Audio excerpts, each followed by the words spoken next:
Ah, vous êtes là? Excusez-moi. Bon, excusez mon jeu d'acteur aussi. Salut les cyber-indépendants, c'est Alex et aujourd'hui on va voir mon top 3 des banques en ligne pour 2021. Mais avant de démarrer cette vidéo, cliquez juste en dessous sur le bouton s'abonner pour rejoindre plusieurs milliers de web entrepreneurs abonnés à la chaîne YouTube et mettez un petit pouce bleu, ça aide aussi pour le référencement.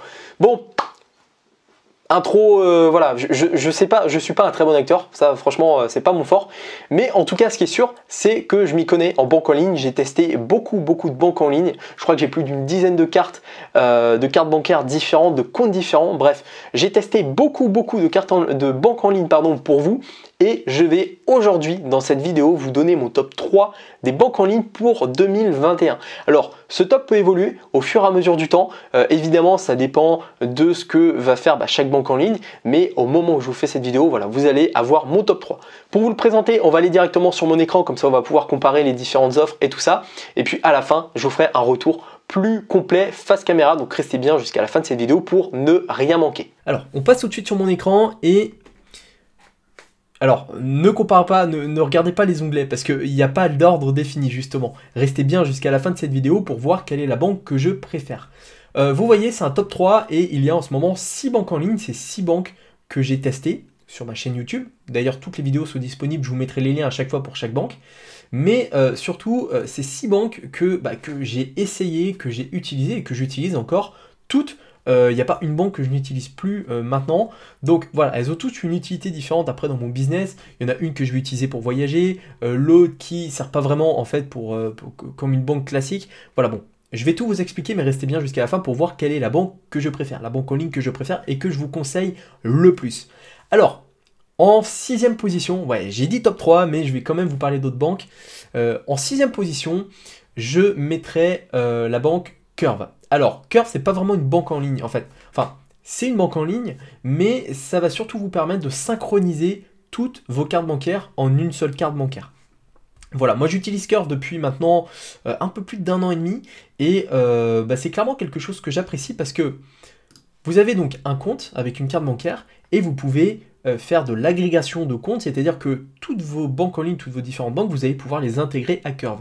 Et ça permet en fait rapidement de pouvoir payer avec une seule carte avec toutes ces banques en ligne et ça fonctionne plutôt bien. Autre avantage, c'est que j'utilise Curve, la possibilité donc d'utiliser Apple Pay. Curve propose l'Apple Pay. Et j'utilise mon compte crypto.com avec la carte crypto.com qui, elle, la carte crypto.com n'a pas Apple Pay. Et en fait, le fait d'utiliser Curve me permet d'utiliser la carte crypto.com avec Apple Pay. Voilà, je ne sais pas si c'est bien clair pour vous, mais crypto.com n'a pas cette fonctionnalité Apple Pay. Et grâce à Curve, je peux avoir Apple Pay sur ma carte crypto.com. Voilà, tout simplement parce que ça passe par Curve.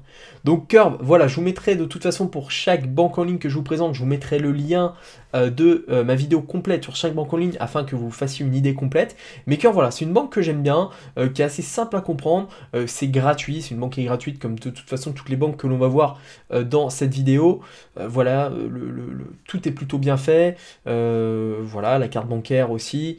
Quoi vous dire de plus sur Curve? Je vous renvoie vers ma vidéo complète sur Curve. Mais voilà, je voulais la mettre en 6e position parce que c'est pas vraiment une banque en ligne, ça sert plus on va dire à regrouper toutes vos banques en ligne en une seule banque en ligne. Ensuite, en 5e position, ça va être la banque Bunk. Donc Bunk, pareil, j'avais fait une vidéo sur Bunk. Voilà, c'est une banque en ligne qui est pas mal, moi j'aime bien. Le seul point négatif je trouve que l'application, l'utilisation est un petit peu compliquée de Bunk. Ils font souvent des mises à jour, l'autre fois ils avaient changé toute l'interface, enfin il y a un petit moment maintenant, et c'était un petit peu compliqué, je trouvais. Après Bunk est pas mal, l'inconvénient de Bunk aussi c'est qu'il n'y a pas forcément de fonctionnalité qui change la donne, tout simplement. J'ai pas retrouvé chez Bunk une fonctionnalité qui on va dire me donne plus d'intérêt à utiliser Bunk. Voilà, là je parlais surtout des inconvénients, après il y a énormément d'avantages avec Bunk, voilà, c'est une banque qui est quand même solide, c'est une banque qui est intéressante parce que si c'est votre première banque en ligne, ça va clairement vous changer par rapport à votre banque traditionnelle. Si vous êtes sur une banque classique en France ou quoi, Bunk, ça va vraiment vous permettre de faire un bond en avant. Je critiquais un petit peu l'application, l'interface tout à l'heure, mais en soi, je pense que c'est propre à chacun. Il y a des personnes qui vont apprécier l'interface de banque, d'autres moins. Moi, personnellement, voilà, je le trouve un petit peu compliqué, mais peut-être qu'en m'y mettant un peu plus, je vais m'y faire. Donc, l'avantage, c'est qu'on peut aussi utiliser Bunk sur un ordinateur. Donc ça, c'est vrai que c'est pas mal.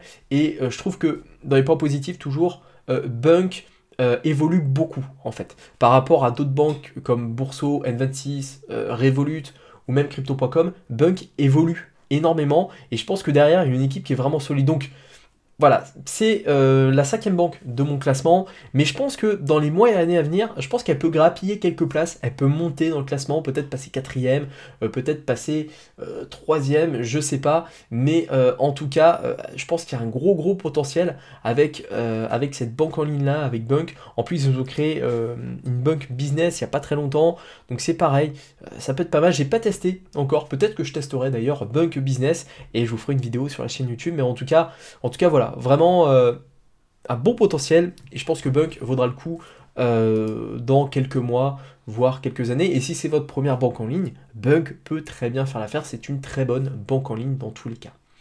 Ensuite, en 4e position, ça va être la banque Crypto.com. Donc je vous ai fait une vidéo sur Crypto.com il n'y a pas très longtemps, je vous ai présenté tout Crypto.com, on a même été sur mon compte, je vous ai montré un petit peu comment fonctionnait Crypto.com. Voilà, Crypto.com c'est une banque en ligne, mais c'est aussi un exchange, c'est-à-dire que vous pouvez acheter, vendre et envoyer de la crypto-monnaie, vous avez un wallet qui est intégré donc pour gérer de la crypto-monnaie. C'est une banque qui est un peu compliquée à prendre en main parce qu'elle offre toutes ces fonctionnalités-là. Par contre, c'est clairement une banque qui est top, surtout si aujourd'hui vous souhaitez vous pencher sur la crypto-monnaie, investir un petit peu en crypto, vous souhaitez stacker de la crypto-monnaie, nous faire du stacking, c'est-à-dire acheter une quantité de crypto-monnaie et conserver cette crypto-monnaie pendant une période définie et avoir des intérêts, un petit peu comme un livret A, sauf que là on n'est pas à 0,5%, on est sur des taux quand même qui sont vachement plus élevés, heureusement. Et voilà, il y a plein de possibilités avec Curve, c'est un petit peu un couteau suisse en fait, entre la banque en ligne, la crypto, les NFT bientôt qui vont arriver sur crypto.com, donc les non-fungible tokens qui vont vous permettre d'acheter des œuvres d'art numériques. Bref, c'est vraiment la banque un peu plus avancée, un peu plus poussée. Et aujourd'hui, Crypto.com, c'est, même si elle est qu'en 4e position, c'est malgré tout la carte que j'utilise pour mes dépenses quotidiennes, tout simplement puisque elle offre un cashback qui est très intéressant. On va aller voir ici directement dans les cartes. Donc voilà, moi j'ai la Ruby Steel, donc la carte celle-ci. Voilà, j'ai payé à peu près, alors là ils demandent 400 $ pour en bénéficier. Moi à l'époque j'avais payé une centaine d'euros à peu près, donc peut-être 150 $, je ne me rappelle plus très bien. Mais voilà, j'ai 2% sur tous mes achats, c'est-à-dire que je vais faire 100 € de course, je vais avoir 2 € qui vont être reversés en cashback. Donc ouais, c'est peut-être pas beaucoup, mais en fait cumulé sur toute l'année, c'est intéressant. Et puis surtout que c'est du cashback qui est reversé en crypto-monnaie dans la monnaie de crypto.com qui est le CRO. Et le CRO fait que de monter. Donc en fait, c'est 2 € de cashback. Dans 5 ans, voudront peut-être 20 ou 30 €.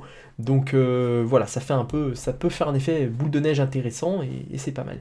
Donc voilà crypto.com. Pourquoi je l'ai mis donc du coup en 4e position? Parce que voilà, je pense pas qu'elle va s'adresser à tout le monde. Moi, j'utilise peut-être en carte principale. Mais disons que ça va s'arrêter ici. Je vais pas... Elle offre tellement de fonctionnalités que je pouvais pas la mettre dans mon top 3 du classement parce que c'est une banque en ligne, mais c'est à la fois un exchange. Donc voilà, le fait que ce soit un peu entre les deux, je voulais pas la mettre dans le top 3. Ensuite, on va passer à la 3e place de ce classement. Quelle est la 3e banque que je recommande le plus? On va être sur Boursorama Bank. Alors j'ai fait une vidéo sur Boursorama Bank il y a quelques mois. C'est une banque sur laquelle beaucoup de personnes en fait ont des questions, veulent se lancer. C'est souvent un peu la banque en ligne sur laquelle on démarre. Alors Boursorama Bank c'est top si aujourd'hui vous résidez en France. C'est clairement la banque pour démarrer. C'est clairement top pour en faire sa banque principale parce que c'est déjà la banque la moins chère depuis une dizaine d'années, voire même plus, 11-12 ans maintenant. Voilà, vous avez une carte bancaire qui est gratuite. En fait, il n'y a pas de frais. Et c'est surtout ça, c'est Boursorama Bank, c'est clairement la banque pour faire une transition entre une banque traditionnelle physique, Société Générale, Crédit Agricole, toutes ces banques-là, et sa première banque en ligne, donc via Boursorama. Donc en plus de ça, vous avez 80 € offert à l'inscription. Donc ça, c'est la meilleure offre en fait de banque en ligne parmi toutes les banques que je vous ai présentées sur ma chaîne YouTube et dans cette vidéo. Donc ça, c'est cool. Vous vous inscrivez, vous avez 80 € offerts. Et ensuite, eh bien, vous avez une carte bancaire qui est gratuite, vous n'avez pas de frais bancaires, vous avez une banque qui est française avec un RIB français, donc ça c'est pas mal pour les prélèvements aussi. C'est vrai que souvent on m'avait dit, ouais Alexandre, ok, c'est cool, mais est-ce que j'ai un compte Adventis, mais je peux pas par exemple payer mon forfait téléphonique avec, le RIB ne passe pas, c'est un RIB allemand. Et oui, bah en fait, il faut un RIB français pour beaucoup de prélèvements en France. Donc là, au moins avec Boursorama, vous pouvez. C'est une banque qui est quand même solide, c'est la Société Générale de mémoire qui est derrière. Donc voilà, il y a quand même une structure qui est solide, le SAV est pas mal. Voilà, je vous renvoie une fois de plus vers ma vidéo complète sur Boursorama Bank. J'avais vraiment parlé en détail de Boursorama Bank pendant plusieurs dizaines de minutes. Je vous avais donné mon avis, je vous avais même parlé des points négatifs de Boursorama Bank, puisque chaque banque a aussi un petit peu ses points négatifs. Dans les points négatifs, voilà, le point négatif que je pourrais mettre en avant, c'est que c'est une banque française et qu'il y a un petit peu toujours le droit de regard. On va regarder un petit peu ce que vous faites, les virements que vous faites vers une autre banque, etc. Et ça, c'est pas forcément quelque chose que j'aime bien avec ce type avec les banques, quoi. J'aime pas avoir un banquier derrière qui m'appelle, ouais, c'est quoi ce prélèvement, ce truc. Donc ça, voilà, j'en ai parlé, je vous renvoie sur ma vidéo, vers ma vidéo sur Boursorama Bank pour avoir plus de détails sur Boursorama Bank. En deuxième position, j'ai beaucoup hésité. C'est soit Revolut, soit N26. C'est les deux qui restent. Vous pouvez le voir dans les onglets en haut. En deuxième position, j'ai mis N26. Alors N26, c'est ma banque professionnelle depuis maintenant 3 ans. Je connais N26 depuis 3 ans. Voilà, je connais un petit peu, j'ai suivi un peu l'évolution de N26. Ça a été vraiment ma deuxième banque. J'ai commencé par Boursorama, puis N26, puis Revolut. Et c'est une banque qui est vraiment intéressante, qui évolue pas mal. Mais je ne l'ai pas mis en première position par rapport à Revolut parce que je trouve qu'elle évolue, mais peut-être pas assez, et peut-être pas assez dans le bon sens. En fait, à mon sens, c'est très bien N26 pour quelqu'un qui, on va dire, débute aussi, qui veut se créer son premier compte en ligne et qui veut pas avoir trop de fonctionnalités. C'est juste voilà, une carte bancaire. Mais hormis ces aspects-là, vous allez voir après que Revolut propose beaucoup plus de choses et des choses qui me plaisent, on va dire, un peu plus. Mais sinon, voilà, vous avez une banque qui est très solide, vous avez une banque qui est simple à comprendre, vous avez une banque en ligne qui vous permet, qui est totalement gratuite, qui offre quand même pas mal d'avantages avec les espaces notamment, ça c'est quelque chose qui est sympa, avec une gestion des comptes aussi qui est assez simple, les prélèvements en temps réel, alors ça voilà, si aujourd'hui vous avez encore un compte dans une banque physique, vous allez effectuer un paiement, vous allez devoir attendre quelques jours le temps que le paiement soit débité sur votre compte.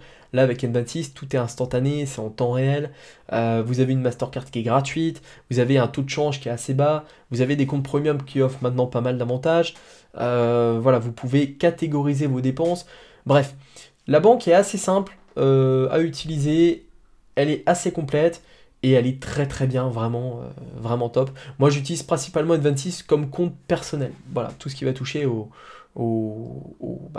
professionnels, à cyber-indépendants, aux différents business, etc. Donc c'est totalement gratuit. Une fois de plus, je vous renvoie vers ma vidéo sur N26 où je vous explique tout dans les moindres détails, ce qu'est la banque N26, les fonctionnalités, les avantages, les inconvénients, tout ça. Et puis, eh bien, en première position de ce classement, la médaille d'or revient à Revolut, qui est clairement la banque que je préfère, la banque en ligne que je préfère. Voilà, je la trouve tout simplement top. Il y a tout le temps de plus en plus de fonctionnalités qui arrivent sur Revolut et c'est clairement une banque que j'adore. Voilà, on voit ici un petit peu toutes les fonctionnalités. On peut créer un compte pour son enfant, on peut gérer son budget de manière intelligente avec des courbes, des graphiques. Moi j'adore les chiffres comme ça, j'aime bien. On peut se fixer des objectifs financiers et les atteindre. On peut investir dans des matières premières, on peut faire des dons à des associations. L'ouverture du compte, c'est super simple. La carte bancaire, c'est super simple. Moi, voilà, j'ai eu une mésaventure avec ma carte bancaire Revolut, elle s'est fait aspirer par un DAB puisque je me rappelais plus de mon mot de passe. Et j'ai pris mon téléphone, j'ai pris l'appli, j'ai bloqué la carte donc pour que personne, voilà, quelqu'un qui ouvrira le DAB ou quoi, récupère la carte. Enfin, pour du coup supprimer cette carte, j'en ai commandé une et le surlendemain, j'avais déjà reçu une nouvelle carte chez moi. Donc je veux dire, c'est vraiment top. J'avais eu quelqu'un en plus en chat directement sur mon téléphone, donc ça c'est vraiment vraiment top. Les statistiques, les options, des remises et des cashbacks tous les jours, voilà, il y a tout le temps des cashbacks, là on voit 10%, des fois il y a des cashbacks sur des sites, enfin voilà, on peut envoyer de l'argent instantanément. Alors N26 permet de le faire, avec Moneybeam c'est pas mal, là vous pouvez le faire aussi avec Revolut, ça fonctionne bien. Vous pouvez vous fixer des objectifs financiers, créer des coffres personnels. Alors ça c'est sympa, un coffre personnel. Voilà, vous avez l'intention de partir par exemple au Japon avec votre conjoint ou quoi. Eh bien vous pouvez créer un espace partagé avec votre conjoint, fixer un objectif de voyage au Japon, donc par exemple 2000 €, et chacun en fait va essayer de remplir son objectif, va mettre un petit peu d'argent au fur et à mesure, ça c'est pas mal. Vous pouvez mettre une petite photo du Japon ici, donc, non franchement c'est cool ce genre de truc, moi j'aime bien, j'utilise des fois pour préparer les voyages ou des projets, ou acheter un truc etc, je me dis voilà, il me faut telle somme pour l'acheter, c'est pas mal. Voilà, en termes de fraude c'est excellent. Il y a aussi le principe que j'aime beaucoup, c'est les cartes digitales en fait, vous pouvez commander en un clic une carte virtuelle, ils appellent ça voilà, une carte virtuelle, et vous pouvez vous payer avec une seule fois et ça s'arrête. Donc ça c'est top. Vous avez aussi des cartes, vous pouvez créer d'autres cartes virtuelles juste pour payer en ligne. Dès que cette carte vous ne voulez plus utiliser, vous la supprimez, vous en créez une nouvelle, enfin bon bref, il y a plein de fonctionnalités, je pourrais vous en parler un moment. Ils ont créé en plus des nouvelles offres, voilà, il y a cette offre plus, ça coûte même pas très cher en plus. Bon, moi j'avais la métal, je l'ai plus pris parce que j'avais un moment j'avais toutes les cartes métal dans toutes les banques. Je vous laisse faire le calcul, ça faisait 50-60 € par mois dans les banques en ligne. Bon, voilà, j'ai arrêté un petit peu ces dépenses-là, j'en ai pas autant besoin, mais en tout cas, il y a pas mal d'avantages à souscrire à une offre métal si vous en avez les besoins. Donc voilà un petit peu pour les fonctionnalités. On peut investir aussi dans les crypto-monnaies, j'en ai pas parlé, dans les matières premières, dans des actions, et on peut aussi avoir un compte bourse. Voilà, ils sont encore en train d'ouvrir de nouvelles fonctionnalités, coffres d'épargne, des rewards aussi, des récompenses. Bref, les fonctionnalités de Revolut, elles sont larges, il y en a de plus en plus, et clairement, Revolut, pour moi, c'est la banque qui avance le plus et qui avance dans le bon chemin en proposant tout un tas de fonctionnalités. Donc voilà ce que je pouvais vous dire dans mon classement. Vous avez mon classement de mes banques en ligne préférées. On se retrouve face caméra pour faire un point et pour conclure sur cette vidéo. Voilà, vous avez mon classement de mes 3 banques en ligne préférées pour 2021. Donc en 3e position, on a vu Boursorama Bank. En 2e position, on a vu N26 et en 1re position, on a vu Revolut. Voilà, donc ça c'est au moment où je vous fais cette vidéo. On est en avril 2021, ça peut évoluer. Si demain Revolut supprime des fonctionnalités et que N26 en sort de nouvelles, voilà, N26 pourrait passer devant, etc. Évidemment. Dans tous les cas, ce que je vous invite à faire, c'est d'avoir au moins un compte dans une de ces 3 banques. Vous pouvez très bien avoir un compte chez Revolut, N26, Boursorama, voilà, pas forcément les 3, ça ne sert pas à tout le monde d'avoir 3 banques en ligne, mais au moins je dirais Revolut, qui est quand même la banque la plus complète. Voilà, dans tous les cas, j'espère que cette vidéo vous a aidé à faire un choix au niveau de la banque en ligne. Si aujourd'hui vous hésitiez entre telle ou telle banque, voilà, j'espère que maintenant vous savez où aller. Merci d'avoir regardé cette vidéo jusqu'ici, et si voilà, vous souhaitez tout simplement lancer votre business en ligne, vous ne savez pas par quoi commencer, il existe les produits digitaux et voilà, c'est un business, moi c'est mon business préféré, c'est le business que je fais le plus et j'adore ce business en ligne et je vous le présente dans une formation qui est totalement offerte. Pour y accéder, il n'y a rien de plus simple, vous cliquez juste en dessous dans la description, vous allez voir un lien formation offerte, vous cliquez dessus, vous rentrez votre adresse mail et je vous envoie vos accès à cette formation qui est totalement offerte. Voilà, on s'arrête ici, bon choix de banque en ligne, faites le bon choix et on se retrouve très vite pour de prochaines vidéos. À votre succès.